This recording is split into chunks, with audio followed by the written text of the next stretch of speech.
good morning. I am bringing you live coverage this morning. I figured I'll just bring y'all in. See, all this trees I live around. And welcome to live streaming. So, anyway, I tried to plant some food this year. One year I went really nuts and see the trees above me? One year I went really nuts and I overplanted. I had so much stuff. Um, I just went nuts. I don't really know what I was doing, but I have some stuff coming through already, and I don't really, I didn't mark the crops, so I really don't remember, but I'll know. Okay, I know there's some scent leaf in one that didn't come through yet. I have some lettuce. I have some beans or peas, one of those, and I have some eggplants. I have some bell peppers. I have some tomatoes, and I have some potatoes. And it's not a lot. I didn't want to like overcrowd the deck because I'm putting it on the deck, but I'll just let you see my little bit of crop. And I know I'm gonna have to move stuff, but there's something trying to eat the leaves of my eggplant already. See, there's the eggplant. I have it in a bucket here, right? And I have my poor little bell pepper over here. Um, I have, I think this one right here is the peas. I'm not sure. I don't remember. This is lettuce, I believe, and this is habanero peppers, and this is tomatoes. Over here, I have my potatoes coming through. I see them coming through right here already in the bucket. But it's all good. Listen, I love plants. And this plant I bought for Mother's Day for myself one year, you see, it never flowered again. But this year is trying to bring, I mean, I bought it like 4 years ago. And every year it like frosts over in the winter and then it comes through. But this year it came through pretty green. But you see a little flower trying to come through. Most of my other plants are inside. I keep them, but I have this tiger lily. The poor thing, it's been out here for a while, trying to. It's roughing it. Um, it's in here in the bucket. You know, you can tell it's a tiger lily from these little black things right here, right? You can tell. That's how you tell those tiger lilies. My neighbor gave it to me, but I need to repot it. The poor pots, the pots, but I don't have a pot on hand for it right now.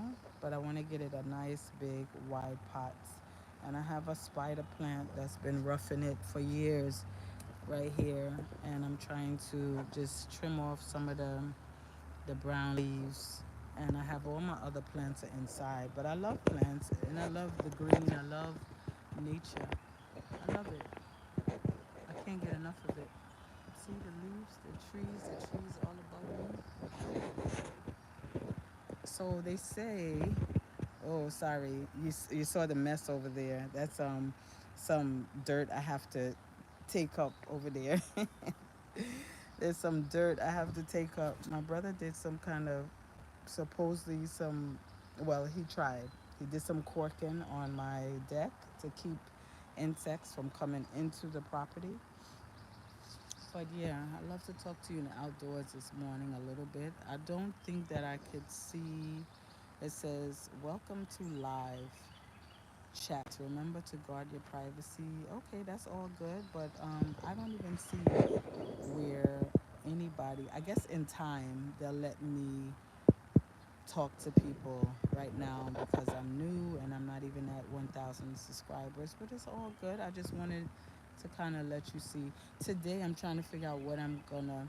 I mean, it's not even like I'm trying to figure out what I'm gonna have for breakfast. I think I'm gonna have some teff, and so it's like a flour, a very ancient, very nutritious flour thing.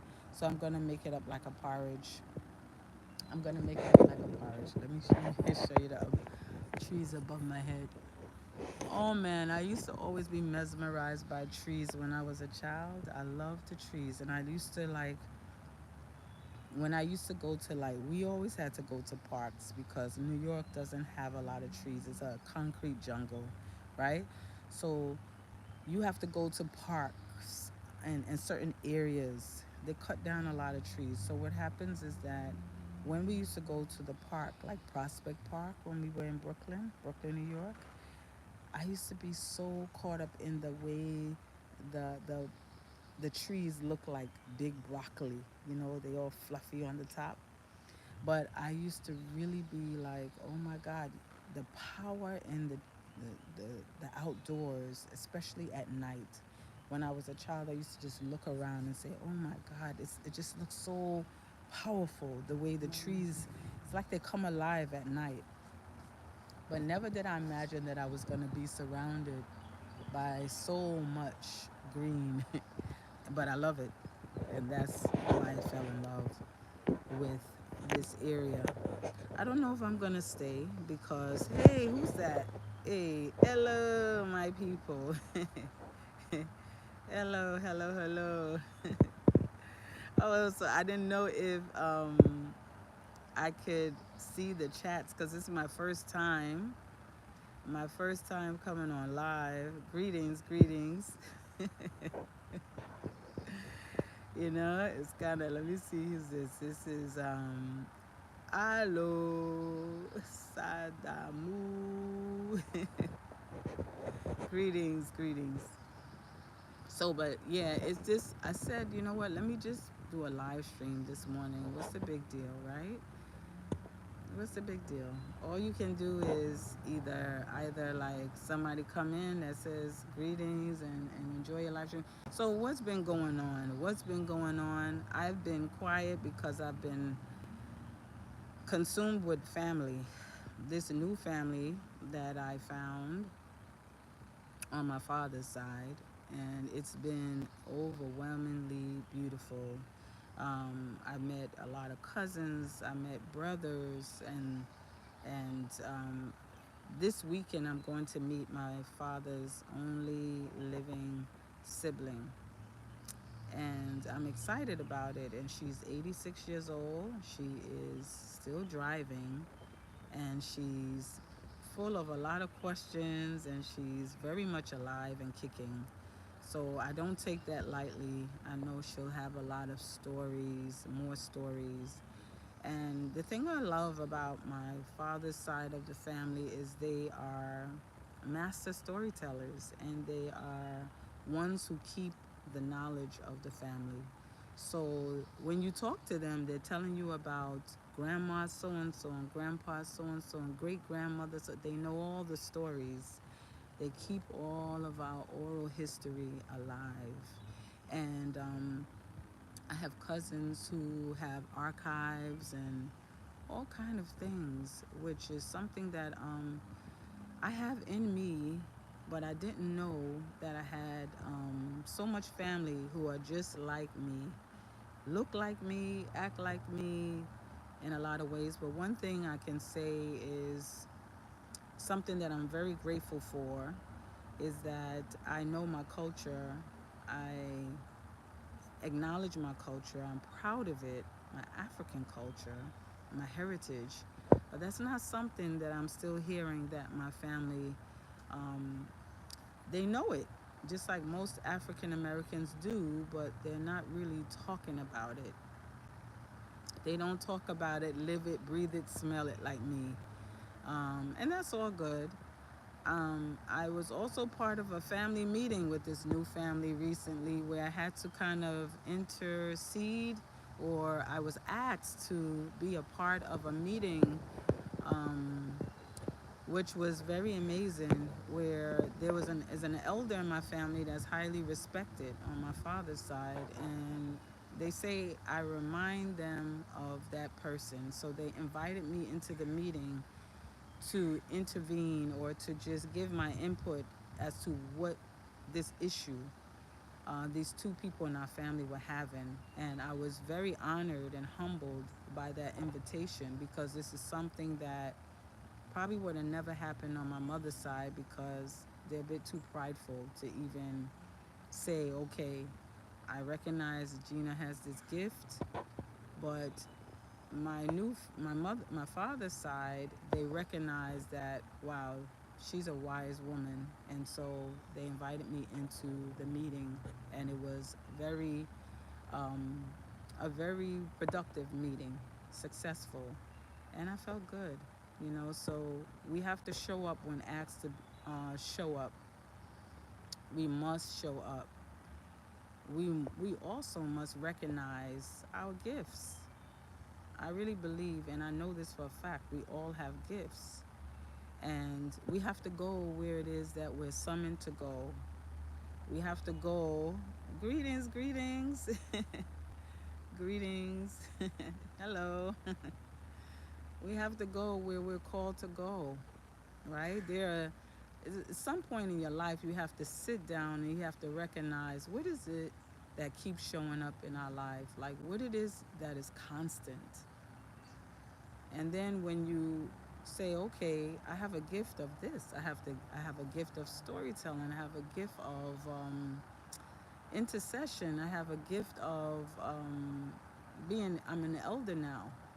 All these different, I have a gift of, I know how to do things with my hands, I know how to put things together, I know how to be there for the elders. So this week, two of my elders that I highly adore, a lot of us are looking for mentors, but mentors are right under us. So we have to be careful about taking in mentors from people that we meet just by, social media, people that are trying to get your money, right? And as you know, and as you can see, I've been on Instagram and YouTube for a few years, but I've never asked for money, because I recognize that giving is most important than asking for something. Giving. Giving is something I live for. And so in this time also, what we have to recognize is that when you are blessed, that you can receive, right? I'm going to put the green behind me. When you're blessed, that you can and you receive something, it is your duty to give back. While you are blessed, you must throw a seed. You have to throw a seed. You can't just take, right? You have to throw a seed, throw something back, right? So I just want to let you know also, for a few years now, I have been sponsoring children in Haiti. Some say Haiti, some say Haiti, right? Some, I'm sponsoring a child in Burkina Faso also. This has been about a year now, so that's before. And I did it also because of Malidoma Patrice May. I know that's where he comes from. I always talk about Malidoma Patrice May. The little girl in Haiti that I'm sponsoring, she's born on my birthday, and I was drawn to her, and I wanted to see her smile. And now she's smiling. She has two goats, which goats, when you have goats, right? One goat becomes two goats, becomes three and four, and it can just grow, right?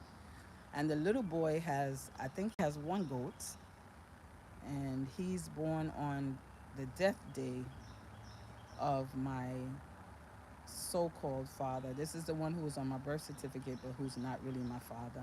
He didn't even raise me. He didn't provide for me. He was my mother's husband. But anyway, he's smiling now. He has his goats. He has his bike. He's a little boy. He's happy, and I believe all children deserve to smile. And then I have a little girl, the little girl who's in Burkina Faso. I was so sad when I saw her face, because I saw sadness all in her eyes, and it really broke me down. But she's smiling now. She's writing and she's growing so well. So all of them are growing so well. And there are also children, families that I'm helping out in Nigeria, where there is such a great need. And I've been so blessed to do that. There are families that are being impacted by what I give, and I don't give because I want to be um, like put in a high pedestal, but because the little that we take for granted, the little that we think, like today, I went to the store, I spent $7, $7 US, and you know what? I am throwing back $7 to Africa because I know that $7 is going to stretch so far. I did the calculation in my head. Okay, it may just be a loaf of bread I bought and a little container of powdered ginger. I wanted some powdered ginger. I'm saying to myself, well, why are you looking for powdered ginger? Because I want to have some turmeric and ginger tea this morning, right? But there was something else behind it, right? But when I spent that little $7 this morning, I said, you know what? I'm sending $7 to Africa this morning, right? Because you think of it like, oh, it's a big deal. I didn't need that bread. I didn't even need that ginger. I wanted it. And because I felt something in me was like, God, my God. But how many people could have used that $7 abroad? I did the the conversion, and I said, wow, that money could have done so much, and it's just $7. So I feel like, and then also in America, I contribute to the food bank. I've been doing that for years. I don't make a lot of money, my love. Understand, I don't make a lot of money, but I realize I am blessed to be a blessing to others, right? That little contribution I give to the food bank, it goes so far. And still, I don't ask for my audience to give me anything because I know I am blessed, and I must continue to throw seed, throw seed, throw seed. So just because that is what we're commissioned to do.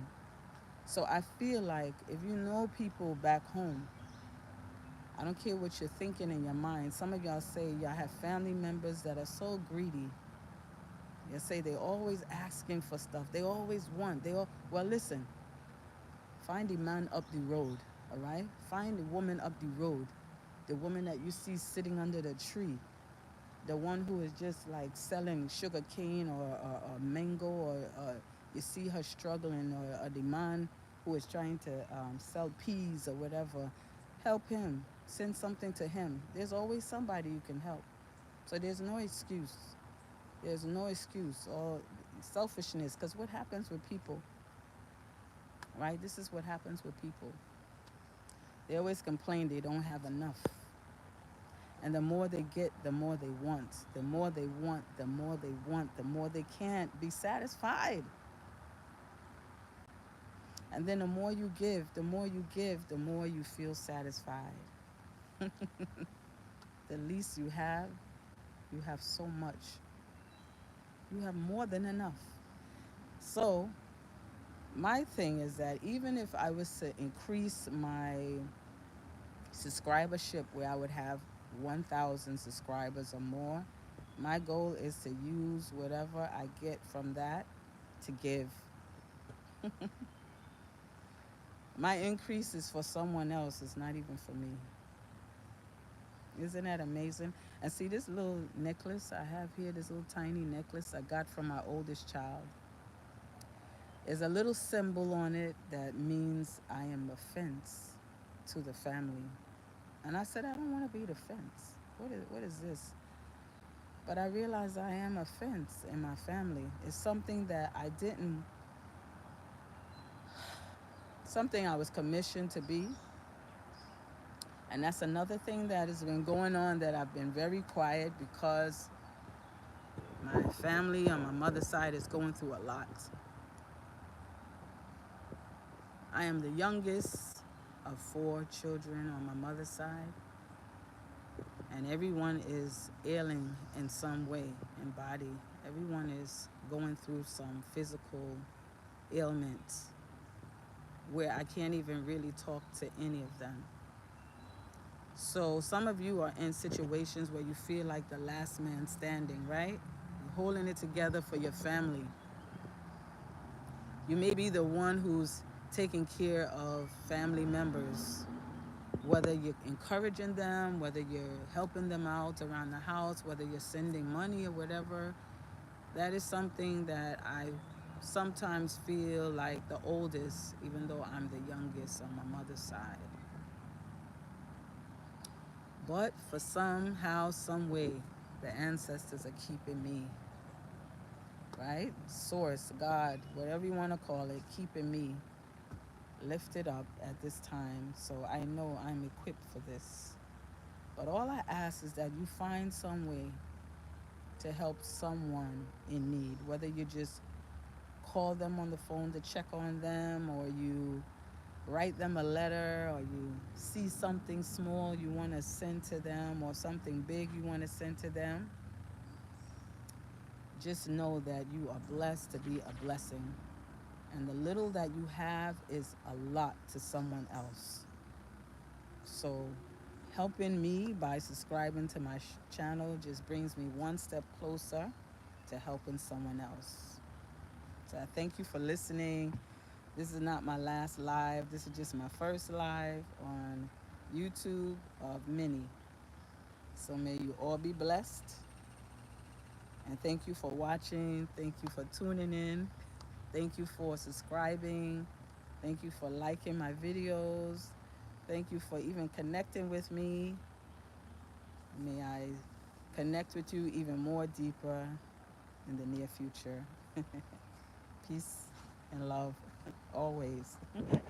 Thank you.